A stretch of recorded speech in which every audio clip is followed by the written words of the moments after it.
तो दोस्तों आपका स्वागत है हमारे साथ। वो चैनल जिसका नाम क्या है, स्टैटिक्स। चलिए आज पढ़ते हैं। आज हम लोग पढ़ेंगे क्लास 9 का चैप्टर सोशलिज्म इन यूरोप। जैसा कि आप देख रहे हैं टॉपिक हमारा क्या है, सोशलिज्म इन यूरोप टॉपिक है, ठीक है। और क्लास 7 का हम लोग चैप्टर खत्म किया था, मुगल एम्पायर। क्लास 9 का भी चलेगा सोशलिज्म इन यूरोप। उसके बाद हम लोग पढ़ेंगे कोई और क्लास का कोई और चैप्टर। धीरे धीरे करके हम लोग 6 से लेकर 10 तक को कवर करेंगे और डिफरेंट चैप्टर्स हिस्ट्री कंप्लीट होते जाएंगे। तो चलिए स्टार्ट करते हैं सोशलिज्म इन यूरोप, ठीक है। तो सोशलिज्म इन यूरोप की कहानी शुरू होती है फ्रेंच रिवॉल्यूशन से। इससे पहले का चैप्टर फ्रेंच रिवॉल्यूशन।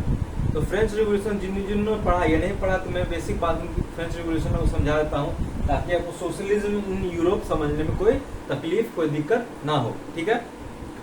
तो क्या है फ्रेंच रिवॉल्यूशन?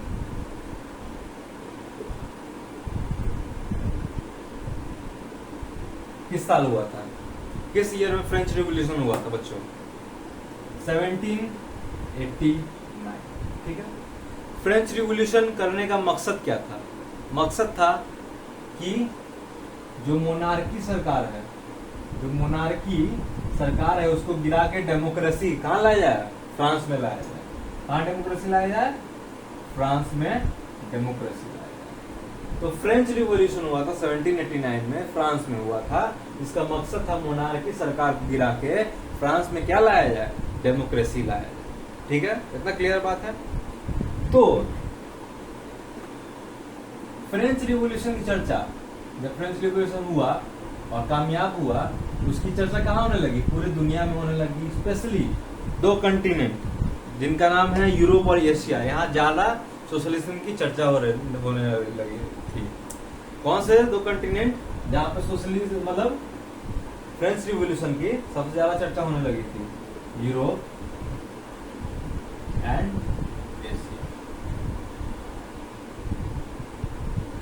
तो बोलने का मतलब है कि फ्रेंच रिवॉल्यूशन 1789 में जिसका मकसद था मोनार्की सरकार को गिरा के कौन सा सरकार लाना? डेमोक्रेटिक सरकार लाना, जिसकी चर्चा होने लगी पूरे यूरोप और पूरे एशिया में। 2 महान लोग इस फ्रेंच रिवॉल्यूशन का महत्व का बात करते, इंपॉर्टेंस का बात करते। किसका? फ्रेंच रिवॉल्यूशन के इंपॉर्टेंस का 2 लोग बात कर रहे थे। कौन वो 2 लोग थे?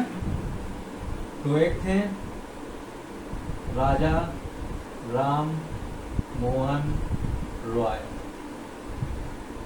जिनका नाम आप सबने सुना होगा। दूसरे थे डेरोजियो, शायद आपने सुना हो या नाम सुना हो, ये अंग्रेज थे। तो ठीक है, फ्रेंच रिवॉल्यूशन का चर्चा पूरे दुनिया में हो रहा था और 2 लोग फ्रेंच रिवॉल्यूशन के इंपॉर्टेंस की बात कर रहे थे। एक थे राजा राम मोहन रॉय और दूसरे थे डेरोजियो, ठीक है। तो फ्रेंच रिवॉल्यूशन दूसरे देशों में एक उम्मीद की किरण लाया। उम्मीद की किरण क्या लाया? कि दूसरे देश के लोग और दूसरे कंटिनेंट के लोग सोचने लगे कि हम भी एक रेवोल्यूशन खड़ा कर सकते हैं अपने देश में। और हम भी क्योंकि उस समय अधिकतर देशों में क्या थी? मोनार्की थी। कि अब हम भी मोनार्की सरकार को गिरा के अपनी गवर्नमेंट बना सकते हैं, हम भी रेवोल्यूशन उठाएंगे और वो रेवोल्यूशन कामयाब होगा।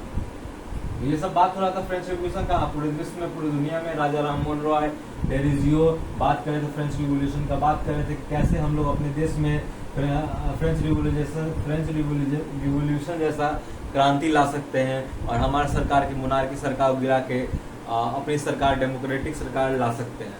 तो फ्रेंच रिवॉल्यूशन का ये कारण था फ्रेंच रिवॉल्यूशन को समझाने का सोशलिज्म यूरोप चैप्टर में।